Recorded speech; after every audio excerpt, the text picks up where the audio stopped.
Good evening, Northamptonshire. And good evening, Middle England. Because that's exactly what you are. You are Middle England. You have your towns, you have your rural areas, you are very representative of this country as a whole. You voted Brexit in 2016, and you switched to Labour in 2024. Yeah, but you did. I can't tell you how great it is to be back in this particular hall. And I'll tell you why. It was in this very room in 2016, where the first big public event of the Brexit referendum campaign began. And we had people from the Labour Party, Conservative Party, Brexit Party, Democratic Unionist Party, and others. And literally, this is the room in which the Brexit campaign began. And despite the trade union movement, and despite big business, and despite the leadership of the Labour, Liberal Democrat and Conservative parties, and dare I say, despite the BBC, we won the referendum, we left the European Union, we got back the independence of our country. And I'm back here today on what is for me a very, very proud day. I said in the early hours of the 5th of July in Clacton, having with 4 weeks and 3 days managed to get 4.2 million votes, managed to get 5 members of Parliament elected, and I said on that day that our objective was to prepare ourselves for the next hurdle. And the next hurdle were the council elections on the 1st of May 2025. I said I would professionalise the party. And it's a proud day because at 4 o'clock this afternoon, the nominations closed for the county council elections in England, well, at least those that weren't cancelled by the collusion of the Labour and Conservative parties. Nominations closed for the council elections on county level, on unitary level, as in here in Northants, for 6 mayoral contests, and of course, for the really big, we got a screamer out there somewhere, and for the big by-election taking place in Runcorn and Helsby. And I can tell you now, standing here in your county, which was divided into 2 for some reason, north and west, there are 144 council seats up for grabs on the 1st of May here in your home county. A gross in old money. And I can stand tonight and proudly say that Reform UK will be on the ballot paper in Northamptonshire in all 144 seats. In fact, I can tell you that we are standing right across the country in 1,638 seats. That is 99.8% seats available. We have in 9 months moved this party on in a way, not just in the opinion polls, but in terms of structure, organisation, belief. Some of the people you've seen here tonight already, and many of you, I tell you what, something really big is happening in British politics, and you are all a part of it, and I thank you. Now, these elections on May the 1st here in Northamptonshire are, of course, local elections. And you as a county have been a guinea pig for what Angela Rayner intends to do to the whole country. They intend to abolish district councils, replace them with several unitaries per county, and put a mayor over the top. Nobody's ever been asked. Nobody's ever been consulted. That is what they've decided.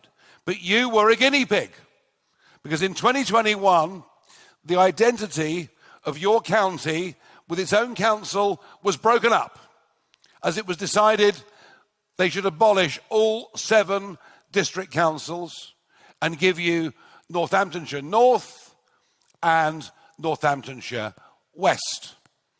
They say it's about devolving power down to where the voter is. But think about it.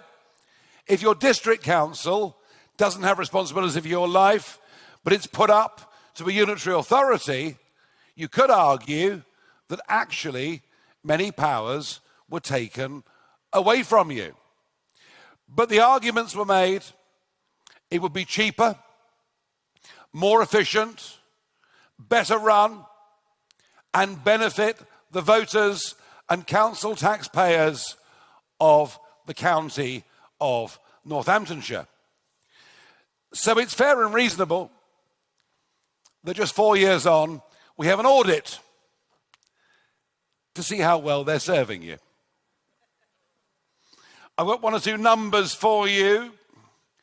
West Northamptonshire Council, well, I tell you what, it's good for some, because there are 29 employees earning in excess of £100,000 a year.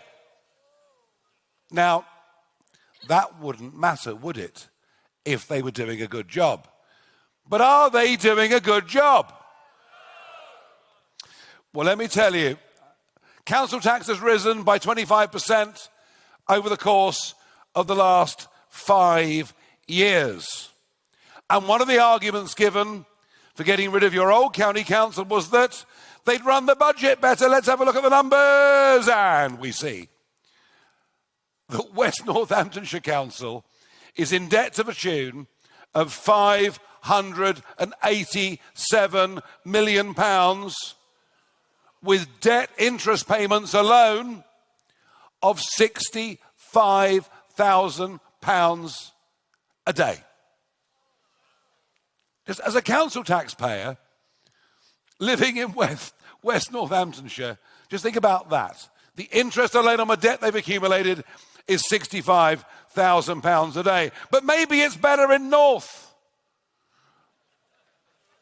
Maybe the North is better, I don't know. Should we find out?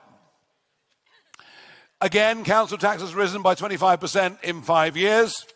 There are only 8 employees on 100 grand a year plus, and the debt there is £432 million, and the interest daily payment is £49,700. The idea that breaking this relatively small county into 2, and by the way, I don't believe we should break up our traditional English counties.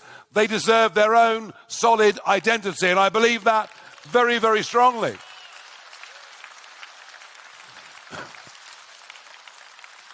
The effect of giving you 2 unitaries is they are deeper in debt with bigger interest payments than they ever were before. This is not working.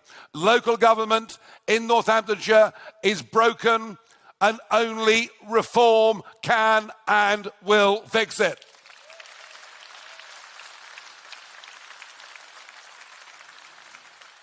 But if that wasn't bad enough, there's now a plan approved by both councils. Again, Angela Rayner pushing this agenda. The plan is there'll now be a mayor over all of you. Has anybody been asked? Anybody been consulted whether you think a mayor's a good idea? Well, this mayor will not just be for the county of Northamptonshire. This mayor will also be the mayor of Bedford, of Luton, and Milton Keynes.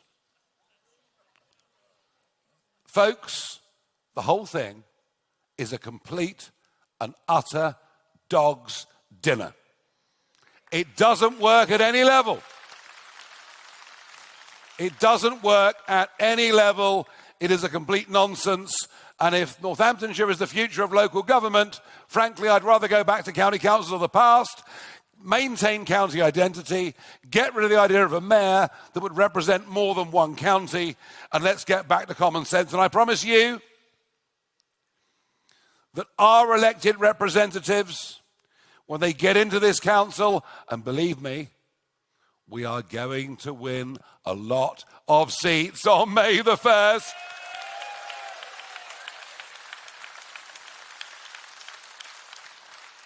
We will argue for the county identity to come back as it ought to be. We will argue that a mayor, if a mayor has to come, should come for a county and not include Luton, Bedford and Milton Keynes, with whom this county, frankly, has nothing in common whatsoever. And we'll argue there needs to be an independent financial audit of how council tax money is being spent. How can it be that in your county you have 40% more potholes? Is this familiar with some of the audience? 40% more potholes than the national average. Who are they signing up long-term contracts with? Who is benefiting? And this is one of the reasons why I rode in to our big conference in Birmingham last Friday on a JCB pothole mending machine, which can do it at half the cost and half the time. Isn't that what you should be demanding as council taxpayers in this area? I think it is.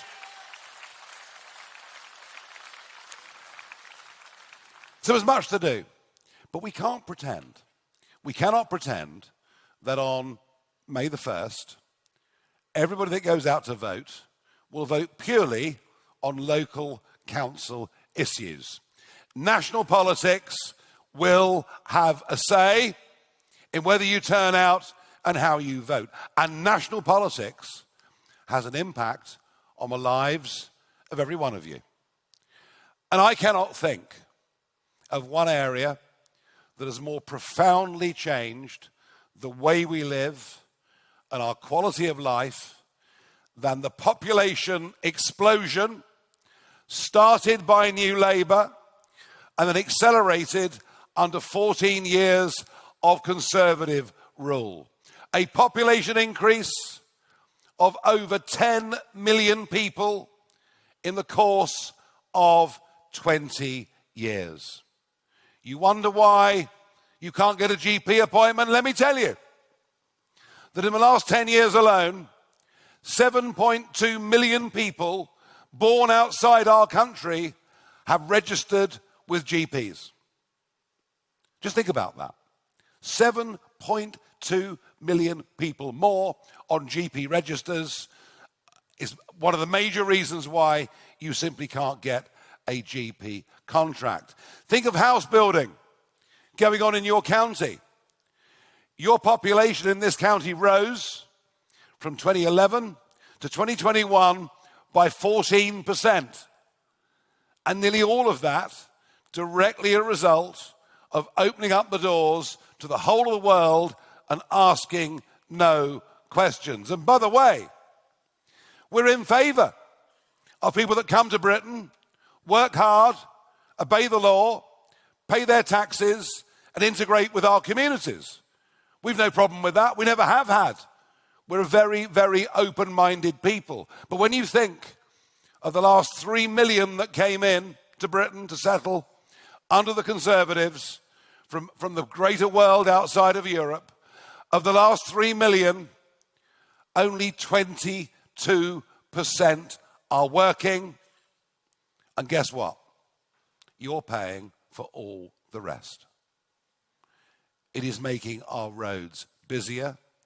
It is making house building happen on a level that is wholly unsustainable. It is making access to public services such as health, frankly, virtually unrecognizable, albeit in some cases almost impossible. And this has been done by a Labour Party and a Conservative Party, and it's up to the local council to pick up the pieces. And I think on this, people will vote on May the 1st. And I want to say this to you. Blair was open about it 25 years ago. He said, we'll open up the doors, and he did. But the numbers that have come under the Conservatives, who promised us in 2010 in their manifesto they'd reduce numbers to tens of thousands a year, They told us again in 2015, 2017, 2019, promise after promise after promise after promise. They'd reduce the numbers to sustainable levels. In 2023 alone, net 1 million more people came into our country.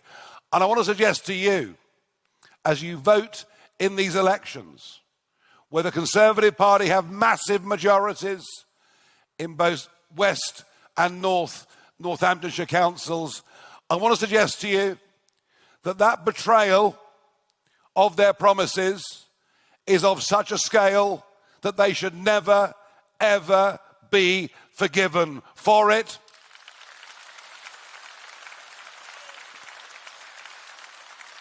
And that we should replace them. We need to replace the Conservative Party as the voice of opposition, as the voice of Middle England against a Labour Party in government that I don't think is doing very well. Oh, Starmer, he looks so blooming miserable, doesn't he? I mean, Rachel from Accounts almost got rigor mortis. I mean, whatever you think of Angela Rayner, at least she's fun, I suppose. But I mean, my God, they've got everything wrong, haven't they? And think of the impact. Yesterday, April the 1st, April Fool's Day. Anybody see me get my tattoo on the arm? It's not real, it's a henna tattoo. I couldn't scrub it off this morning, but it will go. But every single person here who works in retail, who works in hospitality, for them, yesterday was a hammer blow. A hammer blow because for every employee they've got, their bill went up by £1,000 per person yesterday. The economy is in real trouble. The economy is literally flat-lining. Folks, we are in, we'll be frank about this, we are in, as a country, and you as a county, we are in economic decline. Serious decline. All the experts talk about is GDP, gross domestic product. So what happens if the population goes up by 1 million? Gross domestic product goes up. But what about gross domestic product per capita? What about the individual level and measure of wealth? Let me tell you, it has fallen for 6 of the last 8 quarters, and it's falling right now. A period of mass migration into Britain of people mostly who do not work is coinciding with us getting poorer. And I am the only leading politician with the guts and the courage to stand up, to face the abuse, to tell you the truth, and to ask you to vote for it on May the 1st this year.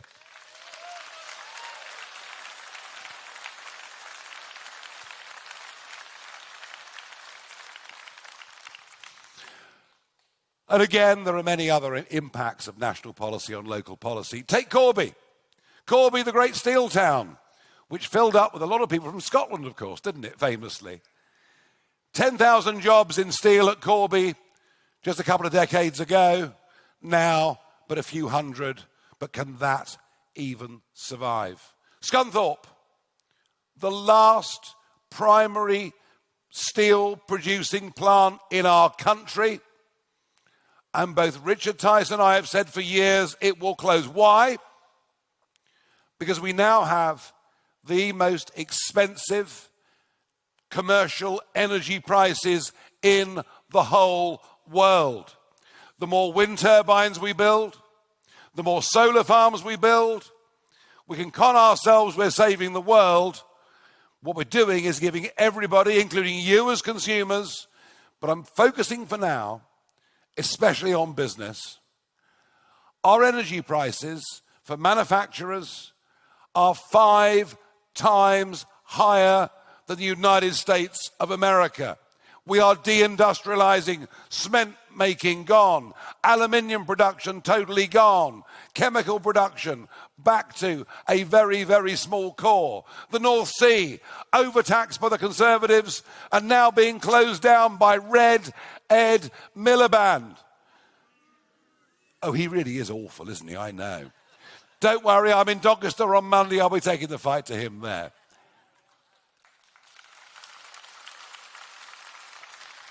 We will, whatever happens with renewables, whatever breakthroughs there may or may not be, let's be clear. We will be using oil and using gas at least up until 2050.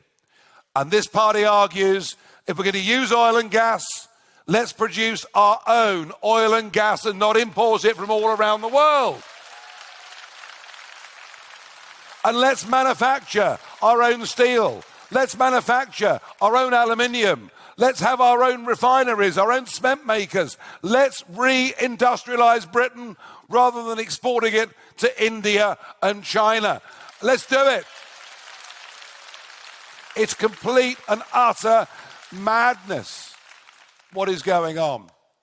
I feel both political parties are now completely out of touch with you here in Middle England.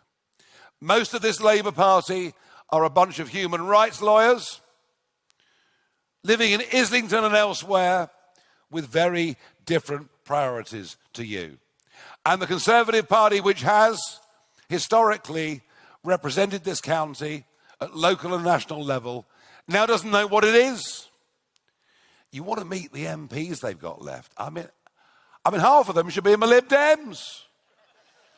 They're arrogant, stuffy. I mean, goodness knows why they feel so pleased with themselves. But frankly, they are hopeless. After a quarter of a century campaigning for us to get back our national sovereignty, because I always believed the EU was a mistake. I always believed that the best people to govern Britain were the British people themselves through the ballot box and through Parliament, and I fought for that. And I was nearly the patron saint of lost causes, but I kind of kept on going, and of course I had 20 years in the European Parliament, an experience that I enjoyed more than they did. They weren't happy bunnies when I was there, were they? And yet I wasn't rude. I just took the mickey out of them and they couldn't take it. But I really thought on the 31st of January, 2020, being in Parliament Square, 100,000 people, and I was the one doing the 10, 9, 8, 7, 6, 5, 4, 3, 2, 1, way, we're out. And I really thought then, that's it. I'm done. I'm done with politics. I've given so much of my adult life to fighting for this massive, historic, 300-year biggest constitutional change. And I never for a moment imagined that I would come back into the political fray. Because life was pretty good. You know, great job at GB News, which I've loved. Loved it. Turned 60 last year. I'm 61 tomorrow. It doesn't get better, does it? First 2 grandkids born. And I thought, my name's in the history books. I was the man that made Brexit happen. But I've come back. And that day, it was 3rd of June last year, I'm in the car, coming into central London, and we've announced secret press conference, and no one knew what it was. And it took me a couple of hours to get in through the traffic into central London. And I thought to myself, why am I doing this? Why am I putting my head so firmly over the parapet that every enemy sniper within range will have a go at me? Why am I doing this? And I thought to myself in the car that day, I'm doing it because there are 3 things that I love and 3 things that I really, truly, honestly believe in. And I think they're the same 3 things that most of you will believe in.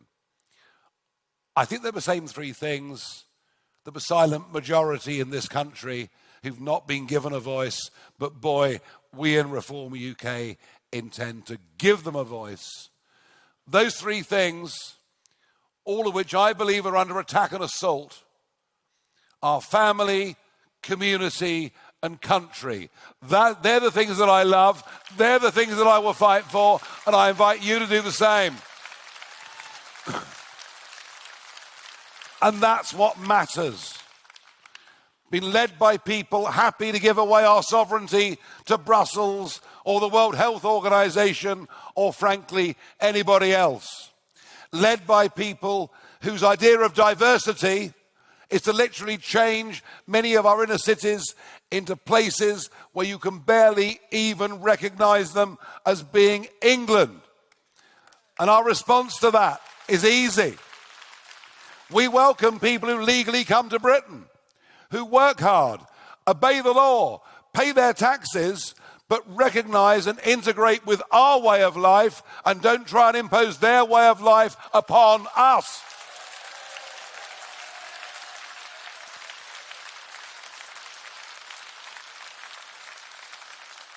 And in terms of the family, well, we've been indoctrinating young children that marriage is bad, that kids don't need a mum and dad, and of course, not in every circumstance can that happen, and encouraging kids age 5 to say whether they're male, female, or one of, and this next sentence got me into terrible trouble the other night, so I'm going to repeat it. To tell kids age 5 whether they are male, female, or one of 69 other genders. And the whole thing is mad. And the education system, literally from primary school now, all the way through to university, we are poisoning the minds of our kids. And let me promise you something. I know that in the 144 races that will take place in this county on May the 1st, and with postal votes, of course, in some cases before that, I know we're in the race in virtually every one of them. I've no idea what will happen on May the 1st, but I know we're going to win or lose scores of seats on the basis of 100 or 150 votes. It's going to be that tight. And I'll come back in a moment to your role in all of that. But let me promise you, if we finish up in control of these councils here in Northamptonshire, we will absolutely demand and fight to make sure our kids are taught objectively about the great history of this amazing island that we're privileged to live on. No more poisoning of the minds. No more. No more. Enough. Which brings me to, I think, one of the most important parts of this evening. Last July, as I said, I wanted to build the party, to build the branches. We now have 400 branches across the country, and today we've gone through 221,000 paid up members. Amazing. We are double the size of the Conservatives, and we're going to start catching up Labour very, very fast. But having people out there that support us, having people out there that give us their £25 a year to be a member, all of that is humbling and flattering in so many ways. And in this county, to have turned out a full slate of 144 candidates, and boy, I've met loads of them. They're keen as mustard. They're not paper candidates. They're standing and fighting to win. But what we need to do is to mobilize you, because you are our people's army. We need you all to do however little or however much you can do to help us here in this county do something totally extraordinary on May the 1st. I believe we can do something extraordinary here on May the 1st. Do you? Good. Are you prepared, all of you, in some way? Whether it's delivering leaflets in your streets, whether it's joining a candidate to knock on doors, whether it's going out to the golf club, the bingo, or whatever it is and talking to people, whether it's touring the pubs. I've done it for 30 years. Are you prepared, having come along tonight, seen the calibre of our candidates, are you all prepared in your own way to make some contribution towards success on May the 1st? Good. Well, we'll be emailing back to all of you attendees, trying to put you together with our local candidates, asking you please to do your bit. It is the collective sum of lots of little individual acts that causes momentum in politics and public opinion. And I want to come back here. In the first week of May to celebrate a great success here in the heart of England. Now I'm going to finish by asking, who in the audience here is one of our candidates on May the 1st? Stand up.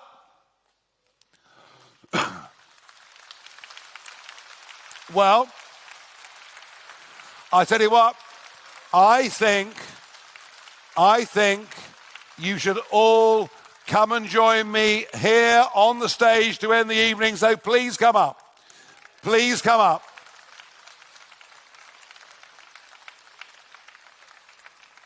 And ladies and gentlemen, recognise this. Whilst 4 of these are serving councillors who've come across to us, and some others have stood in elections before, the vast majority of these men and women have never, ever stood for public office before. They are putting their heads up over the parapet. Yes, I confess we've encouraged them to do so. And now that it's too late for them to withdraw, I want to tell them the truth. That they will get some abuse on the doorstep. They will get some unpleasantness from trade unions. They will get some press criticism. But you know what they'll also get? They'll also get much love and much support from decent, ordinary people who make up the silent majority here in Middle England and elsewhere. Come on, guys, keep coming.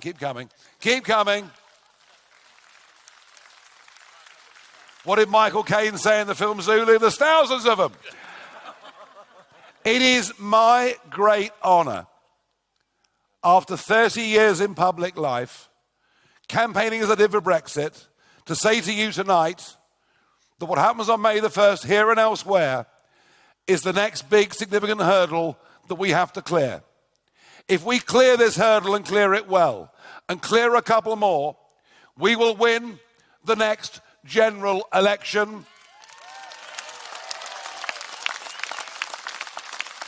And we will begin to put in place the kind of courage, leadership and reform that we need to make our once great country great again. And I couldn't do this on my own.